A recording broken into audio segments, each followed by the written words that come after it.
Thank you to Big Sky Economic Development for supporting The Vault at 201 North Broadway. Big Sky Economic Development is the community's economic development organization. BSED's mission is to sustain and grow our region's vibrant economy and outstanding quality of life by providing leadership and resources for business creation, expansion, retention, new business recruitment, workforce development, and community development. Learn more and connect with BSED at bigskyeconomicdevelopment.org. Vulnerability is so important in a leader. If people don't feel like they can truly connect to who you are and what your why is, they're not going to work as hard for you. They're not going to be as giving of their time and their talents to somebody that doesn't give those time and talents back to them. The following is a Big Sky Economic Development production. It's Mars B. And Cavo. And this is The Vault at 201 North Broadway. A business podcast where we bring you entrepreneurs, small business owners, and community leaders of Montana. You don't want to miss this. Learn how to better start, manage, and grow your business. And your leadership style. Tangible takeaways to save you time and improve whatever it is that you're working on. You're listening to The Vault. Joining us today on The Vault is Judi Powers with Montana Fly Fishing Lodge. Thanks for joining us today. We're so happy to have you here. I'm so excited to be here. Thank you guys for the invitation. Yeah, and thanks for joining us. And Judy's also on our BSED board, so it's fun to get to have you down here with us. Yeah, get to learn more about the wonderful Montana Fly Fishing Lodge. We get to see beautiful photos of, so we're excited to dive deeper into what brought you to that. Perfect. I'm happy to share everything I know and then some. Good. Perfect. Well, we like to just start from the beginning. So tell us about your roots. So I was born and raised in Colorado, ended up moving to Montana, Belgrade, about halfway through my senior year of high school. And so I graduated from high school in Belgrade and then went to nursing school in Bozeman, got my bachelor's of science in nursing. And what brought me to Billings was that I did my upper division nursing courses in Billings at St. Vincent Hospital at that time. Oh, wow. And my roots then took me into pediatric nursing, which was my passion and certainly fulfilled every piece of the nursing world that I had wanted to. So I actually decided I was going to go on to be a nurse practitioner. And at that time, the only place you could get a pediatric nurse practitioner was in a major metropolitan area. So I had family in Phoenix, decided to apply for the program at Arizona State University, got accepted. And in order to get some relief from tuition, I needed to become an Arizona resident. So I got a job at Phoenix Children's Hospital down there. And about 6 months into working there, I had a wonderful interaction with the CEO, and he asked if I would be willing to consider nursing executive or leadership position. Hadn't ever really thought about that before, although I might have been in lead positions, et cetera, but never really thought about formally leading people. So I told him I'd take a chance at it and fell in love with leading people. I always think of myself as being a nurse who takes care of staff, taking care of patients. Wow. And so took it from that direction. And I think I had a great, very, very successful career in nursing leadership. Ended up there in a nurse executive position. And then life circumstances happened, came back to Montana. Worked for about 8 years as a vice president at EBMS. So I went into the insurance company for a while, which was really fun. It was great to learn about the whole inner workings of healthcare. Because insurance is so vastly different than being a provider and taking care of patients. It sure is. The fun part about learning the insurance world is I got to see things through a different lens. I got to understand truly how we pay for our care and how we actually use our care as human beings and the impact not only on the dollars and cents, but also on the human behaviors. If people have a little more skin in the game, they have a tendency to take care of themselves a little bit better. A lot of things that go into that. While missing healthcare, I had the opportunity to step back into it, and I worked for Ernest Health, which is the parent company for Advanced Care Hospital Montana here in Billings. And after being there for a few years in different roles, working for the corporate office for a few different roles, I took on the position of CEO. Wow. At the hospital here locally and did that for about 6.5 years, and then was moved into a senior vice president position at the corporate company Ernest Health and oversaw hospitals on the western part of the country before I made the choice to join my husband in our very successful fly fishing lodge business. So tell us about, you very gracefully, you glanced over, I was asked to be in a leadership role, and then you did that. What were some of those things that you learned along the way as a younger leader coming into that role in Arizona, transitioning and having those leadership roles in Montana at EBMS, advanced care, you very quickly rose and kept, your role kept changing, promotions, things like that. So give us a little more detail. So leadership is really important. I think it is critical to the success of the people that want to grow in their own personal careers. You have to have somebody that can be a mentor to you. And I was fortunate enough when I was at Phoenix Children's Hospital to have an amazing mentor. She was the chief nursing executive at the time, and I got to sit down and talk with her, and she would share with me some of the things she did. But from my perspective, it all came down to listening. That's a number one skill you have to have. You have to be able to understand and hear what people are saying to you and not put your own spin or slant on it. As leaders, we have a tendency to be able to walk into the room and, good or bad, command a little bit of attention because of our position. But the most successful leaders don't leverage that attention for themselves. They leverage it for the benefit of the group. And so I learned early on, you ask questions, lots and lots and lots of questions, and you're the last person to ever really give your opinion. Unless, of course, you have to. I mean, there were some critical situations during COVID where it really didn't matter what people's opinions were. There were things we had to do. As a system. Mm-hmm. Yeah. So the other thing that I also learned very early on as a leader is that you have to make sure you're hiring people around you who help you be better. Again, we have a tendency when we're put in leadership positions to carry a little bit of an ego with us. And we think, oh, I can do just about anything. We figure out very quickly that you can't. And so I spent a lot of my time making sure that I knew where my faults and flaws were so I could be looking for those strengths in other people. And instead of focusing on people's weaknesses and trying to make them change those weaknesses, I really worked hard to focus on their strengths and how to bring their strengths out more. And then it helped the team be better. And honestly, it actually put their weaknesses a little bit more in the back seat because they were leveraging the things that they did the best. So I really like that approach. I think that's like what Gallup really talks about too, is lead with your strengths. But what were some of those tactical things that you really looked for in a person to help them become more in that role where they could use their strengths more and the weaknesses took a back seat? Critical thinking. People who can take information in, pull it apart, and then make good decisions or recommendations. It makes a huge difference in their own personal success.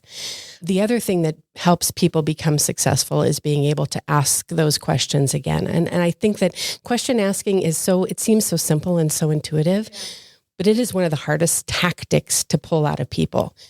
Well, because they're afraid that if they show any weakness of not knowing something, then they'll be discredited in their expertise, right? So really good point. Yeah, and it's just really hard to be vulnerable and say, hey, I'm going to need you to explain that to me again. Yeah, exactly. And, Kayla, you hit a nail on the head there with vulnerability. I was always a person when I was growing up where I was very self-protective for many, many different reasons. I didn't want people to really know a lot about me. I kept my personal life personal and I kept my work life work, and ne'er the twain shall meet. And I took a course from Dale Carnegie. It was a Dale Carnegie course here in town, and it was an absolutely amazing course. And the gentleman who facilitated it, he pulled me aside and he said, "You're an amazing speaker.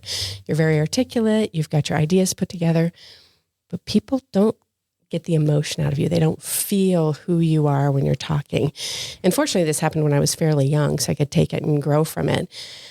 But vulnerability is so important in a leader. If people don't feel like they can truly connect to who you are and what your why is, they're not going to work as hard for you. They're not going to be as loyal to you. They're not going to be as giving of their time and their talents to somebody that doesn't give those time and talents back to them. Oh, yeah. It's so important. I can't even stress it enough. Amen. So you went to this course, and then what were those things that you took from that feedback, which I think that's also something like a great skill is being coachable. How did you take that? And then what were some of those things that you're like, because sharing and being vulnerable is not easy. I think it takes so much intention to do that. And when to share in the right moments. So what were some of those things that you took and implemented with that feedback? Tactically, one of the things that I did with that feedback was truly in every interaction, I would take a minute and pause and think about, am I being authentic or am I really just trying to answer the question? And that authenticity and taking that one moment just to breathe, would allow me to relax a little bit more and be a little more trusting. Now, it is hard. You're absolutely right that you don't just walk into meetings and be completely vulnerable, especially not when you're sitting with people you don't know or haven't built a level of trust in. But it's an interesting paradigm. If you don't give trust, you don't get trust. Oh, yeah. Period. It's a catch-22. Yeah, it is. So you do have to let yourself be a little bit more known, more personable. And so I left it to things that were simple. Why did I get into my role? Why am I in healthcare? Why was I whatever? What is it about that I could let them in a little bit, and then I would just play the field. If they were somebody who was a little more reserved and weren't really sharing, I might stop there, and that might be the end of that conversation for that period of time, and it may take us a few more to build more trust. Oversharing is equally dangerous. You can get people who are like, wow, I really didn't need to know that. And I've been in situations where somebody's sharing something with me and I go, boy, that was way too much. Let me take a step back here, because now I feel like I'm in the middle of whatever's going on in your life, and that's not the relationship I want to be in. I can't fix that or whatever. And so it has been a fine balance. And I can tell you, I'm still learning every single day on how to do that the right way. And take that, and because now, I mean, you still have team members that you work with. So, just to say, retraining yourself to have that emotional piece when for so long you kept it apart is extremely hard. So, where did you learn that breathing tactic before you entered into that conversation to kind of retrain yourself? I think it was just a natural response. It was something that I just told myself, you need to take a minute. And it comes back to a tie-in on listening skills. A lot of times it's taking that deep breath and really processing what is it that person said, or what did they ask me, before you just jump into a response. We all know it's really hard to be in a conversation when you know the person is formulating their response while you're talking to them, because you don't feel like you have their full attention. Yes. Yeah. Because we all do it. We're all like, what's the next? Next thing we have to say. Exactly. So tell us about, as you're doing this and you're leading big teams, what were some of those? You were the CEO at Advanced Care, so leading a very clinical and administrative site team, and then going to the larger system as the VP of Ernest Health. So the transition for me was fairly natural for one reason and one reason only, and that is that one of the things I love the most is growing and grooming people.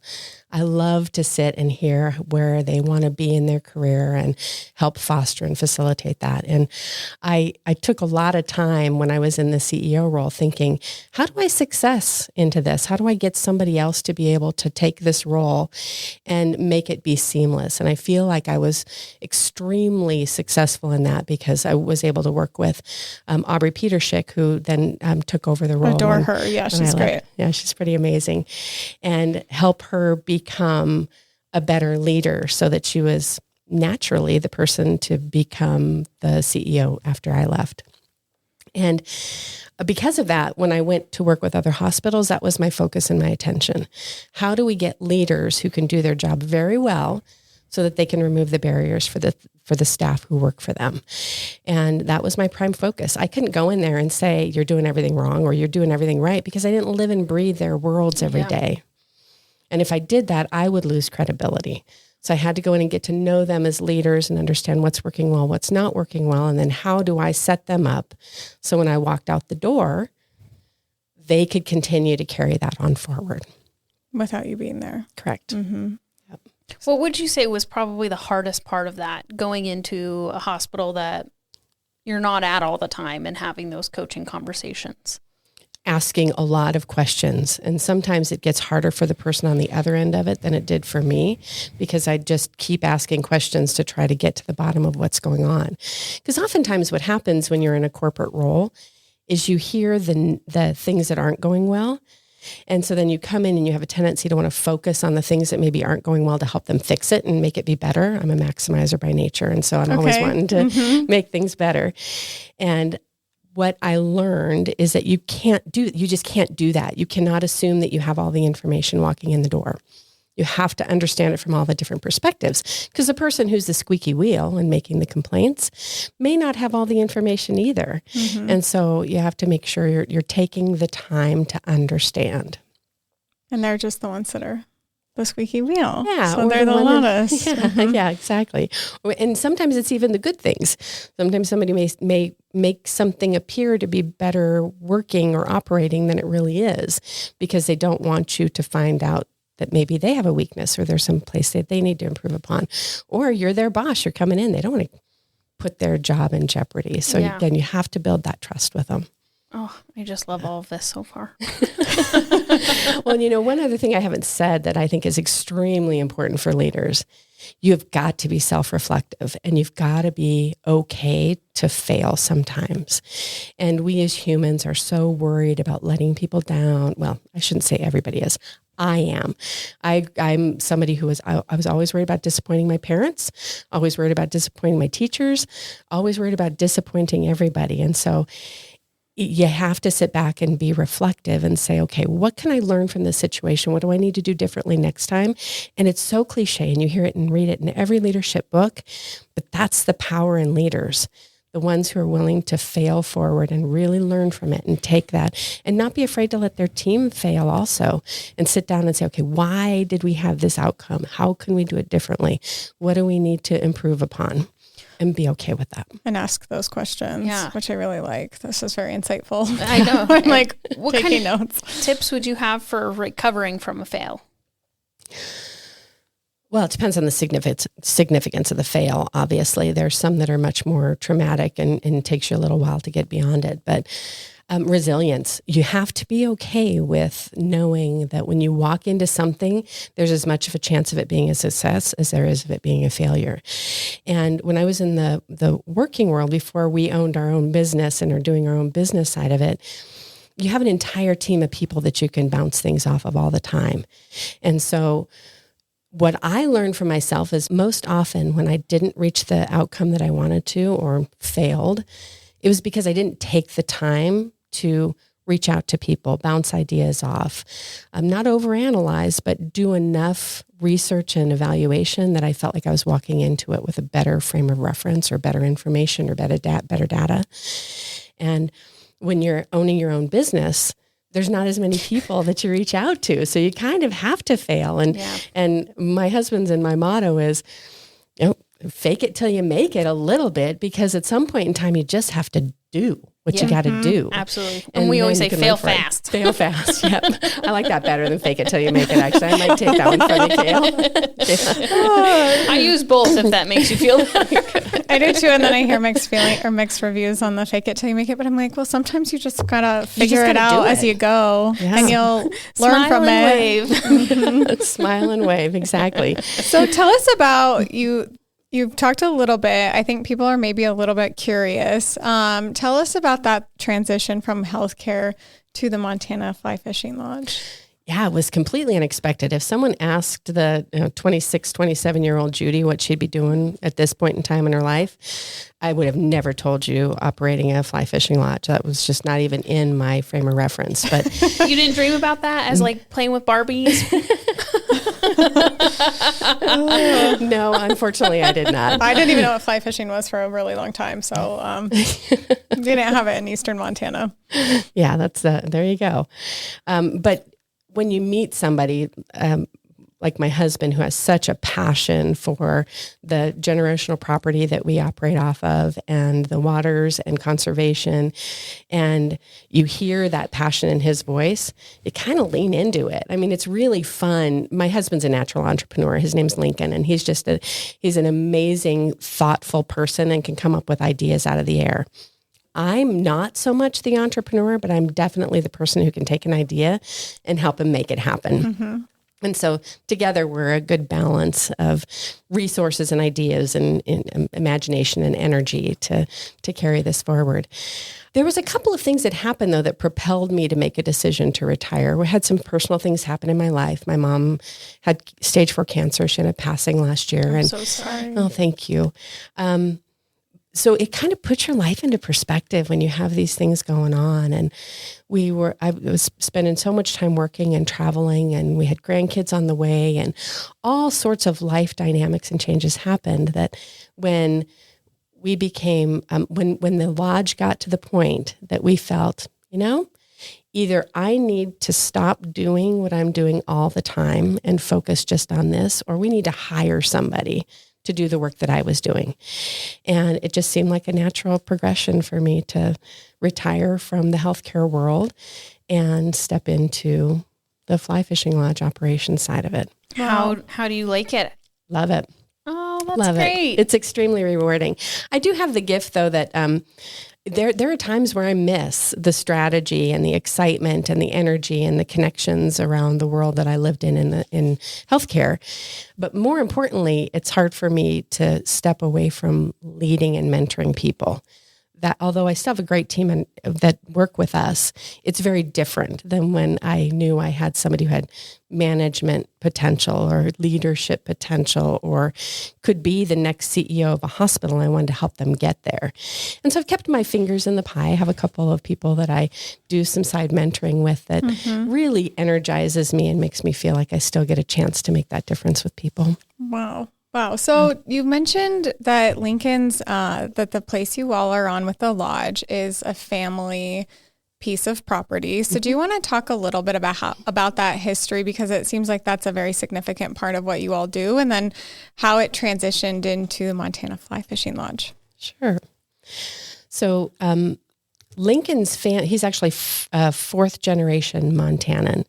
His great-great-grandfather came over from Cork County, Ireland. Oh, wow. I love Cork. You were just there last year. But ended up purchasing about 500 head of cattle in Chicago, put them on a train and headed to Red Lodge, Montana, and ended up homesteading about 6,000 acres just at the base of the mountains outside of Red Lodge.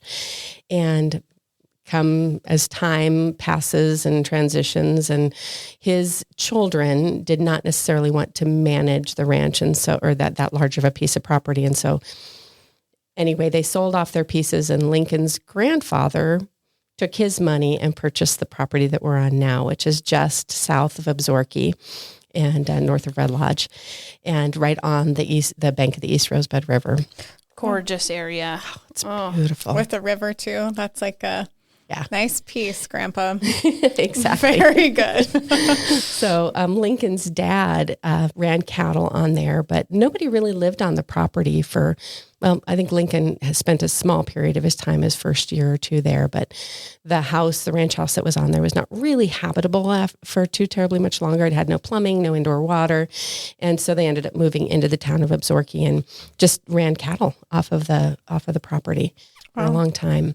And then Lincoln's dad passed away when he was younger. And so then they left the property, didn't run cattle on it anymore. And Lincoln went off to his life. And after he graduated from high school, he went into the military, into the Navy. And then when he was finished with the Navy, he worked for Microsoft for a few years. So spent quite a bit of time outside of Montana, and then decided to come back to Montana and built the lodge. So it took about 3 years, from 1997 until 2000. That's how long he spent building the physical lodge on the property. So he built it. The log package came from a log package place here in town, but he primarily did the bulk of the rest of the work. Oh my God. Yeah. Yeah, it's pretty fun. He always says, I'm a software developer by nature, so don't look too closely, but I think he did a pretty good job. Hey, it's clearly still if standing, it's still and I think there. that's only all that matters. Exactly. So I didn't use it for a fly fishing lodge for a long time. Started doing some, because the property was vacant. It was a second home for us. We have a home here in Billings also. We decided to start doing a few destination weddings. And so had some people come out, and every time somebody came from out of state, they said, we'd love to do some fly fishing.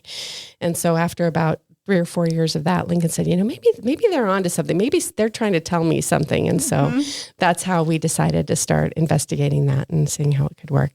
So how long has it been operating as a fly fishing lodge? Since 2018. Oh, wow. Okay. Yeah. So really listening to your clients or customers, clients. Mm-hmm. Well, give us your spiel, your pitch for the fly fishing lodge.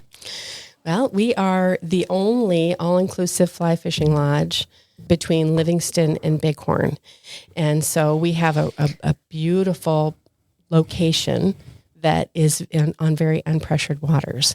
And for anybody who's fished on the still water or either of the rosebuds or even on some of the smaller creeks and streams and private Spring Creek areas, it really is unpressured. So you go to the Missouri River or you go to the Madison River and you're going to run into a bunch of boats. And where we are, people get to go out there and it's fly fishing like a river runs through it. It's not as commercialized as it is in some other parts of our beautiful state or even some other parts of the nation. The fun part about what we do is because we are all inclusive, people come and they get all their fly fishing guiding, all their equipment included and tackle, and then all their lodging, food, beverages, and superior service. Wow. One of the greatest compliments we received about 2 years ago was that we give Ritz Carlton-level service. And for anybody who's experienced Ritz Carlton, Wow. I can't say I have, but I'm, heard nice things. it's pretty impressive. It really is. I mean, it's one of the best compliments we've gotten. But for me, it's not just about sharing the land and sharing the waters that we serve. It's about learning people's stories. We've had just the most amazing guests come through the lodge. People from movie producers to people who have been saving for years and years and years to go on a fly fishing bucket list tour. And every single story is passionate.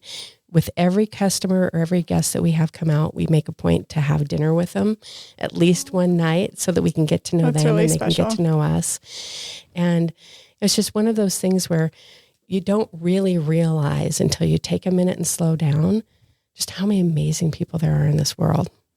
That's really special. Yeah. And do they come back? I'm assuming you have some that you're the trip that they come back at least every other year, every year if they can. Yeah, we do. We have quite a few of our guests come back. Mm-hmm. Oftentimes it's not every year, but we actually have a gentleman that's coming. He's bringing his, I'll tell the story a little bit backwards if I start there. About 3 years ago, we had this gentleman come with his son, and he had such an amazing time. The next year, he brought his other son and 2 friends.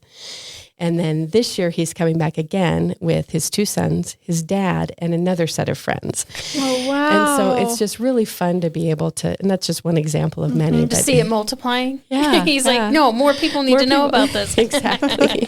And it brings the fun. They go up on top of the hill and sit in front of the fire pit and play music at night. We have live Montana artists that come and play at the lodge. And so we really try to make it a great experience for the guests. So when they leave, they go, yeah, that was a memorable experience. And they don't have to pack it. They don't have to bring anything really other than, like clothing, but they're not having to figure out the menu or any of that. Their fishing rods and exactly. They're not worried about where are they going to have dinner? Where are they going to, are there restaurants nearby? Is the VRBO going to have shuttle service to get to the fishing launch, all those things. And you're just out in nature, which I think that from the sounds of it, you're not just getting people from Montana, you're getting quite a few from out of state, where I think what's great about the location that you have is they're getting to experience the quiet and beauty and the natural nature of Montana, where they're secluded a little bit. And they probably really appreciate that, just being removed from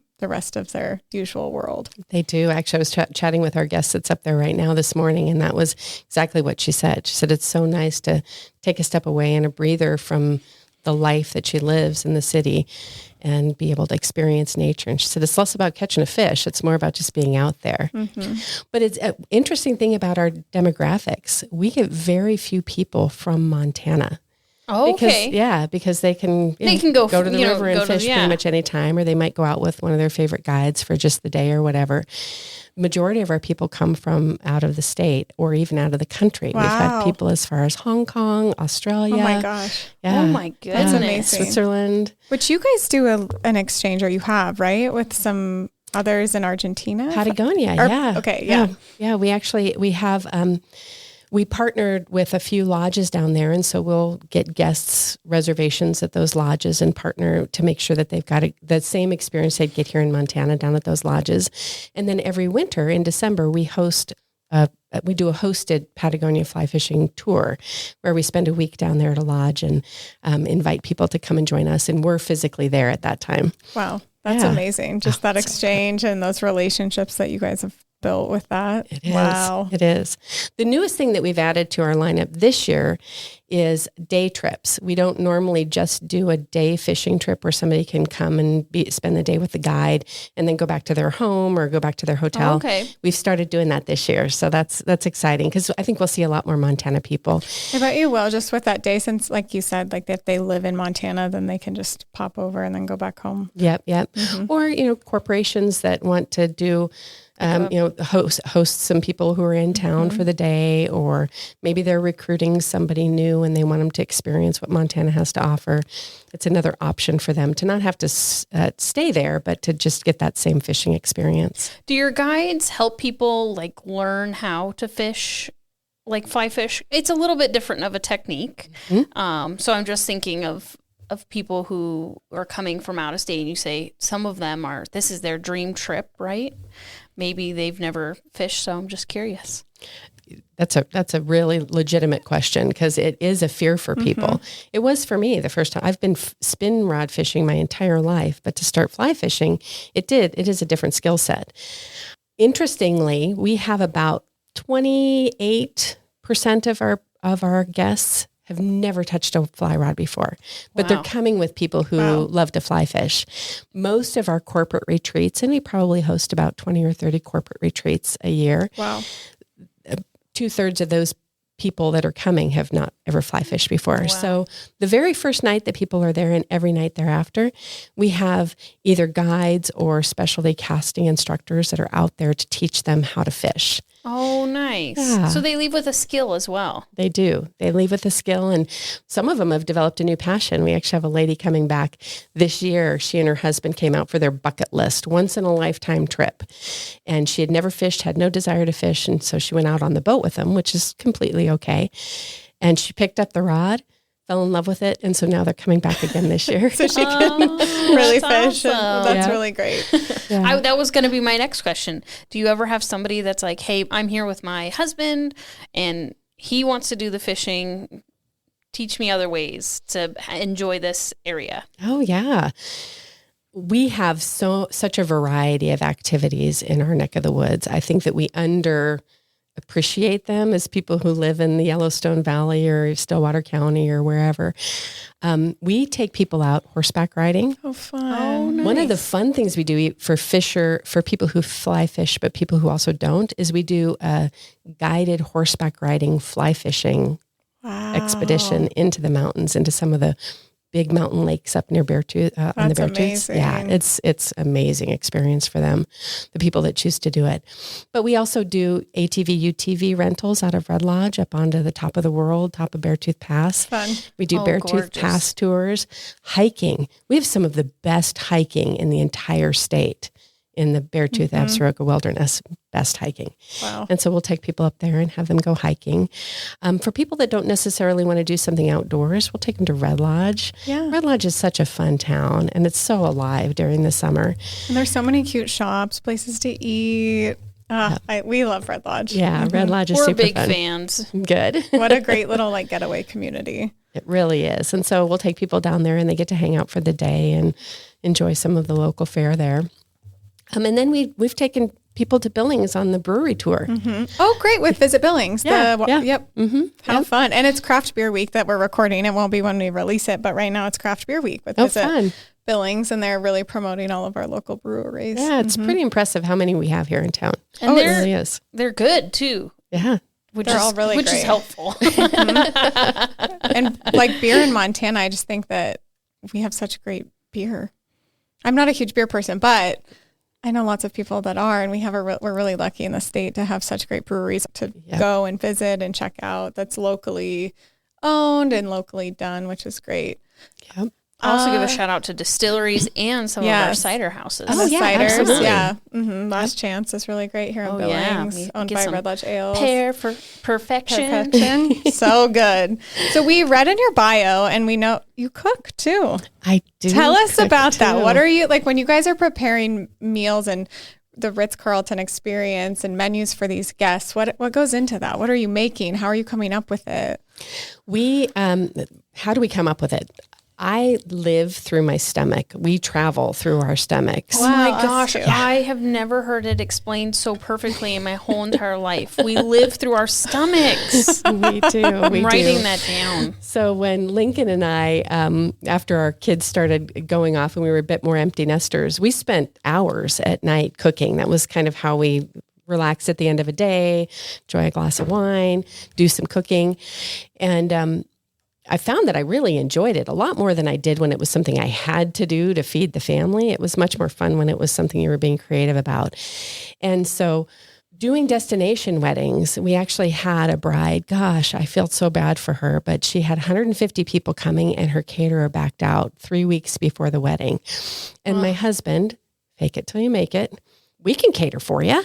No problem. Were you there for that conversation? He meant By, you. by we, he meant me. Yeah. Voluntelling. Yeah. So he's like, you can cook for us. Why can't you cook for 150 people? So being the perfectionist and the can-do person that I am, I sat down, figured it out, and executed on it, I thought, pretty darn well. Oh my gosh. For 150 people? 150 Wow. people. That's amazing. Yeah. And so that kind of launched the beginning confidence, I think, to know that I could do something that I had never really even thought about doing. Yeah, when you before. start out catering for 150 people, you can only go up from there. Okay, got it. But there is a huge difference between catering for a wedding, which is bulk food. Yep. Good or bad. Sometimes is. it's better than others, but it's bulk food. To going to really a 5-star, what we're trying to accomplish is a 5-star food service where people get elegant Montana fare, kind of with a home cook flavoring, but still gourmet. And that's when the rubber met the road. And I had to really take a step back and start thinking about how we're preparing meals and selecting the menu items. A couple of things that we do. We shop farmers markets. We have a couple of garden spots. I think that's my next venture is I'm going to make a big garden. I love that. And it would just add because then it's cooking straight from the garden. Straight from there, yeah. But we do try to try to source everything locally. All of our beef comes from Montana cattle. Awesome. Lamb is a little bit more difficult to get in large quantities, so we do partner with some people, and some of the lamb comes in from out of state. But most everything that we do, from chickens to pork to beef, all comes from Montana. Wow. Where do you get your chickens from? We get our chickens from Hooterite colonies generally. Awesome. They're such good chickens. Oh, such good chickens. Oh, yes. Yeah. So good. Yeah, they're very good. But I just experiment. So our season runs from about May 1st until October 15th. And then we'll spend a little bit of time in Patagonia in December. But other than that, we're planning, implementing, strategizing new ideas. And so my goal every year is to come up with 3 new entrees, 3 new appetizers, and 3 new desserts that we can put on our menu. Oh, wow. Yeah. And so we just play around until I feel like it's at the point where we can serve it to somebody else. Now, do you curate your menus for the guests that are going to be there or? Yes. Okay. Yep. Yeah. I curate them and I cook them. Oh, wow. Awesome. So I am the main chef. So yeah, it's one of those things, again, if you'd asked me before that I was going to go from being a vice president to a chef, I would have said probably not. But Life had different plans I love for it. you. It's so much fun. And it's so much fun to see people taste what you've created. I mean, talk about immediate gratification. Oh yeah. You know if somebody likes your food right away. Are you like I'd be like looking from the kitchen. I'd be like, Good. do they like it? Well, we have a couple of dishes that we've had on our menu since the very beginning. And even today, when I serve it, I'm like, did they like it? Was it good? And Lincoln will look at me and go, of course it's good. It's been good every single time. Why would it be different this time? Just making sure. Just making sure. You never know. You might trip up one day and that's the end of that. So are you doing, I'm just so curious because my family, like not my parents, but I had an aunt and uncle that would host hunters, would host hunters in the hunting season, like antelope, deer, etc., down in Ekalaka. And my aunt would make these amazing meals for the hunters, but she would do breakfast. She would do like all three, I think. Do you do like? We do breakfast, lunch, and dinner. Wow, okay. So breakfast is most often a hot breakfast, although we do have some people that prefer more of a continental style because they're not big breakfast eaters. And then we make a riverside lunch for them. So they take lunch with them out on the boat. Oh my gosh, that's amazing. Oh, how cool. Yeah. And then dinner. And dinner's 4 courses, appetizer, salad, entree, and dessert. Oh, how long's the length of each trip typically? Our most common is 5 nights of lodging, 4 days of fishing or other activities if they're not anglers. That's our most common one. Oh, But we have the lowest one we ever sell is a 3-night, 2-day because you don't come out just for this kind of experience for just 1 day of fishing. Yeah. But then we've had people stay as long as 12 or 13 nights. Oh, wow. So they're here for a while. They're here for a while. And so when you have them, I would love to know too, just like some of the details of how many staff you have because you're taking them out on different excursions. And then when they're all staying there, so are they all eating together if they're not part of the same group too? Yeah, we do family style dining, which is really fun to watch That people would be fun. get to know each other and learn new things about each other. And there've been people who've become friends after their times together there. As far as the staff question goes, we have a fly fishing guide group, and there's about 12 guides that we have that work with us that will take the people out fishing. They're the experts. They're really good at what they do. They know the waters really well, and they're able to give people a good experience throughout the day. Then we have about 8 people who staff the lodge during our busy season. We kind of ramp up and ramp down. So we're a little bit leaner at the beginning and the end, but we have about 8 people that work with us other than that, serving the guests, making sure that all their equipment fits, that they're ready for the day, that we have a housekeeping team that cleans the rooms, everything. Wow. That's amazing. Are any of them help for you in the kitchen or? Oh yeah. Yeah, we do have people that help in the kitchen. I have a sous chef. Oh, nice. Her name is Danny, and she's absolutely amazing. And she's a little bit of a jack of all trades. You kind of have to be when you work for a small business. Our largest capacity, that's something I haven't told you guys yet. We can host 18 guests at the lodge. Oh, nice. Yep. Okay. So that's like a nice intimate group if it is full and they're all there at the same time, like just getting to sit. And obviously they have something in common if they're all there, that they get to really build those relationships with one another. Correct. Just think, you find your best friend there. Absolutely. That's so cool. We haven't had any romantic connections yet. Maybe that's our next thing is when we start a matchmaking. Yeah, matchmaking at the lodge. A singles trip or something like that. Yeah. So you talked about mentorship a little bit earlier, that you're still really plugged into that in ways that you can. Is that something too with some of your current team that you're working on with them? Do they come back every year? Obviously the guides probably do, but some of the other staff too. Yeah, we like to have people come back. Because we're seasonal, there's always a little bit of a shift, but I would say probably about 50% of our regular core staff come back every year. It varies year over year. But the mentorship still happens. A lot of these people are young. They might be going to school, going to college during the regular year. Then they'll come and work for us during the summer. Or they're local high school kids that want to pick up extra work during the summer too. And so there's always the opportunity to mentor young people. And we have a couple of individuals there this year that have come, they reached out to us and they're coming from across the country. Wow. We actually have a gentleman here right now who's from Scotland. Oh, wow. And, that's so fun. And it's fun to be able to help them grow and mature and to become better employees, friends, significant others, whatever in their life it might be. So I kind of feel like I'm a little bit of a mama bear too for all these people. I bet they love their experience. I think they do. learn a lot and they're like in the beautiful part of like the state, right by the river and the lodge. What a fun seasonal summer job. Yeah. And everybody gets to know everybody. Oh yeah. When you have a smaller team like that, everyone's going to get to know each other. Yeah. So, and that's probably why you have like a good retention rate of them coming back every season, is because they have such a good experience. Yep. Yeah. Now some of them do graduate into life and go get different jobs, different places or whatever. But it's fun when they do come back and we get to see them. We actually have 2 gentlemen from Argentina that come up on an H-2B visa also, that it's been fun to get to know them and have them a piece and part of our organization. Oh, that's awesome. Yeah. So you guys are just starting your season. I mean, it's May now that we're recording this. You're starting your season. What are some things you're looking forward to this season and over the summer and into the fall? I'm looking forward to all the guests that we have on tap. We've got some really great people that are coming out. We have quite a few corporate groups that are coming. We have a ladies Trout Unlimited retreat that's coming out. Yeah. That's really cool. I'm excited about that. They're actually going to bring a local speaker from the Trout Unlimited chapter here to come out and speak one night. Wow. So that's always fun. You learn something new. We have a couple new music artists that are joining us this year. We're really excited about that because I love music. And so it's always fun to get to meet new people and to hear their talent.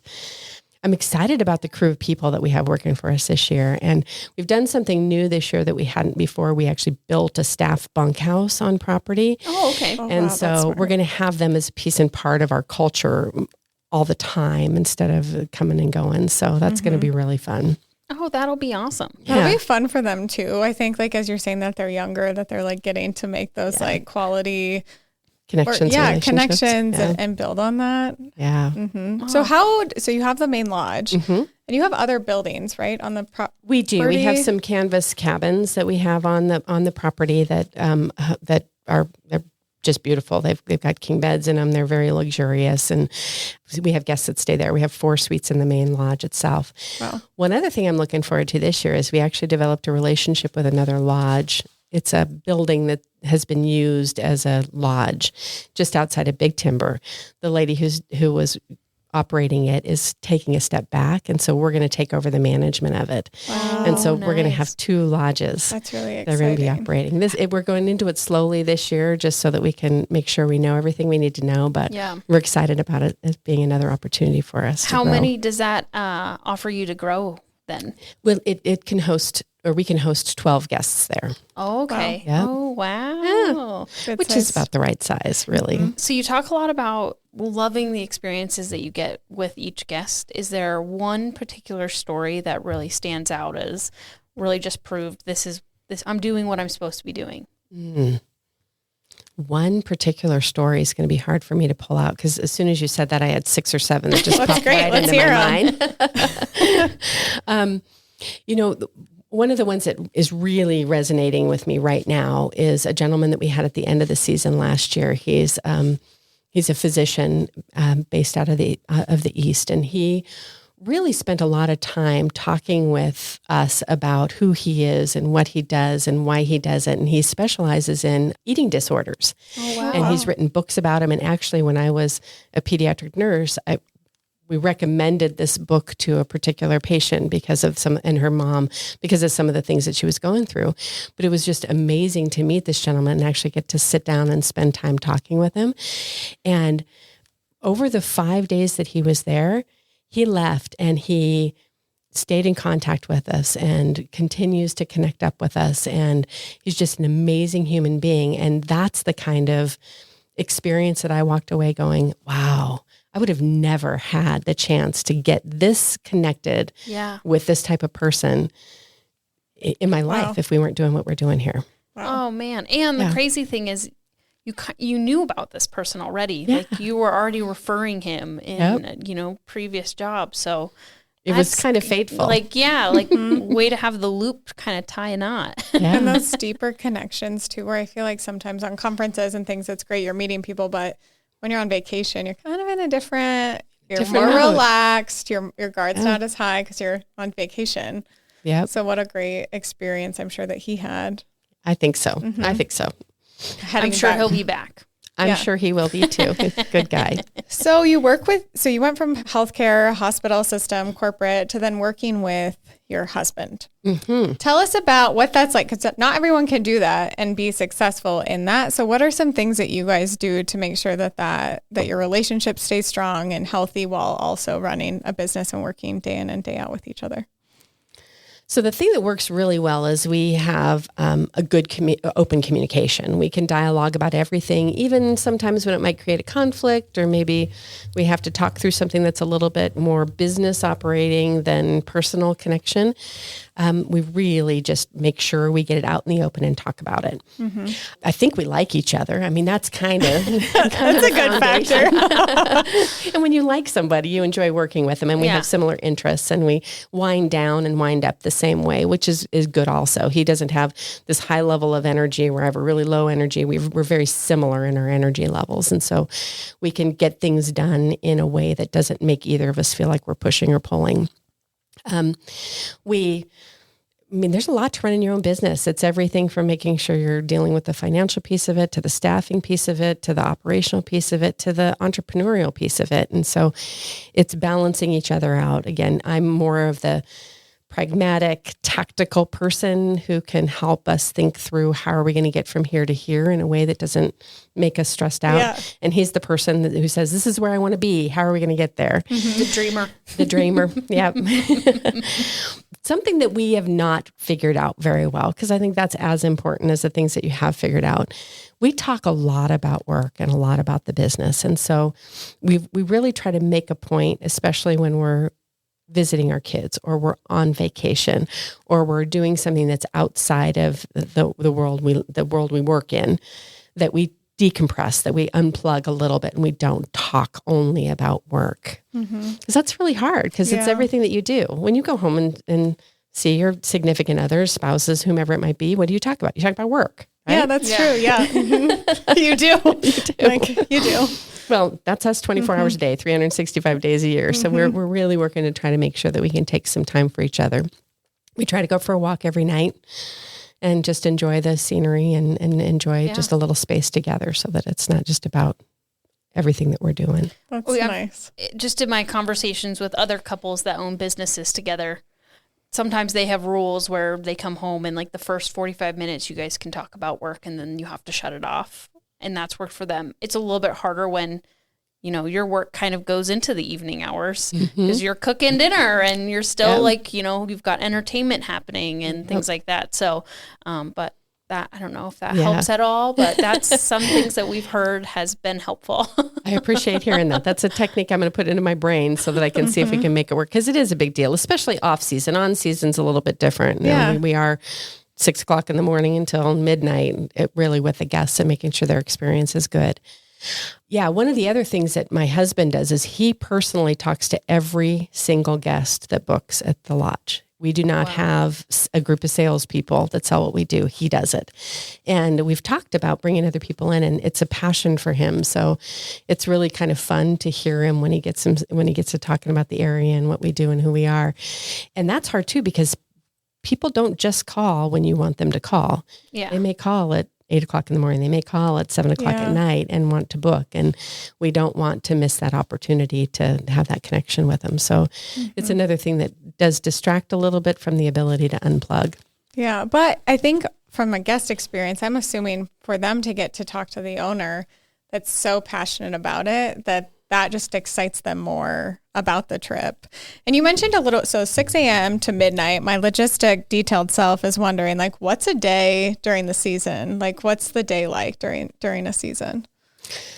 So in the morning when we wake up and our staff show up, we start to prep for breakfast and lunch, because we have to have their lunches ready to go when the boats leave at usually about 8 o'clock in the morning. Sometimes it's a little earlier depending upon where they're going or what the season has to offer. We have to have everything ready to go. The other thing is we have a couple of our staff members who help make sure that the guides are ready to go too. Help them wash their vehicle, make sure their windshields are clean, make sure things are vacuumed out, make sure they have all their tools of the trade that they need and that they're ready to go. The guide is there too, but these individuals help with an extra set of hands. And then making sure that the guests have their equipment all ready to go too. Did things get sprayed off from the night before? Do new people who have arrived have all their equipment that fits? So their waders, their boots, their socks. And do they have them available and ready to take with them wherever they're going? So that's kind of the beginning part. Once the boats launch, people go, oh, you kind of get to sit back and relax until they return. No, that's when the real work begins. That's when we're making sure that we do a newsletter for everybody every single day that's unique and new every single day. That's amazing. Yeah. That's a lot of work. Yeah, it is. It's a lot of work. We make sure we have to source food. So we have to make sure that we're keeping ahead of the menu items and the things are organized out for that. That's when the housekeepers come in and do all the cleaning. If we need to get ready for new guests to check in or guests that are checking out, we have to flip all the rooms just like you would in a hotel. Make sure all those are done.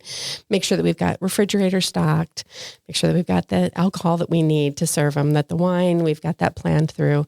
And then financial stuff, got to do all the bookkeeping things, make sure people get paid, payroll, and then new bookings that might come in. So that's kind of what happens in between the period of time when people leave until they return.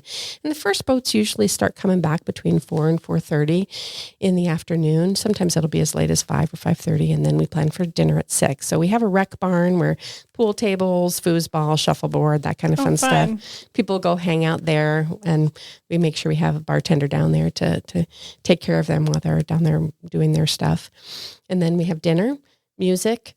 And then by that time, it's usually 8 o'clock at night. And anybody who's gone fishing knows that by 8 o'clock at night, after a long day fishing, you're ready for bed. Mm-hmm. But we do have some people that might go up and see the sunset and do whatever at the end of the day.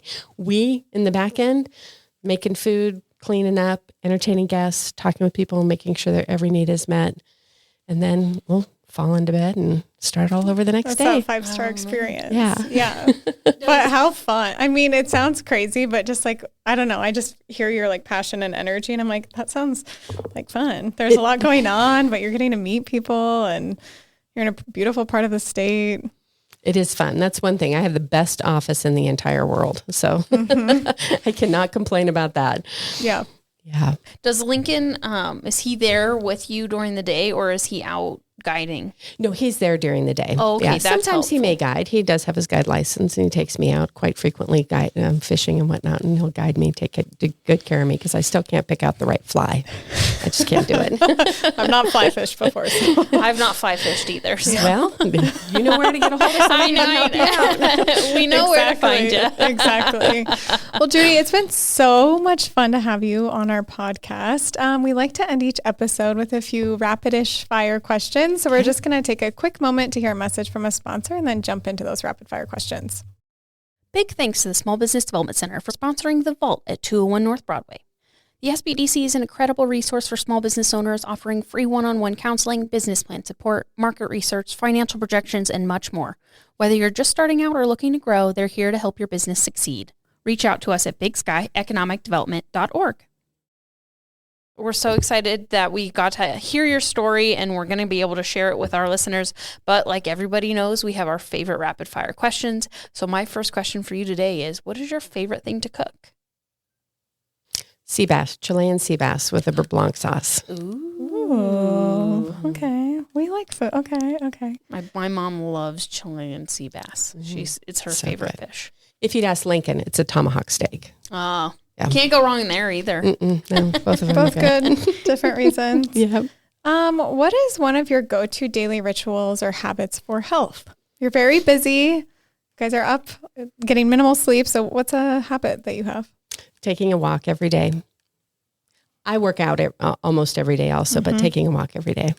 I like the outside. Yep. Yeah, that's nice. Where do you find the time to work out?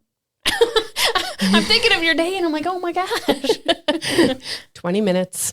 Just got to get in there and get her done. Okay. I like the discipline and dedication. Yeah. Yeah. So my last question for you is, what's one leadership trait that you value the most?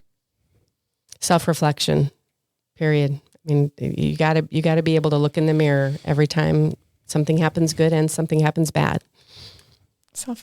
That's great. So again, thank you for joining us. Where can people get connected, learn more, maybe book a trip?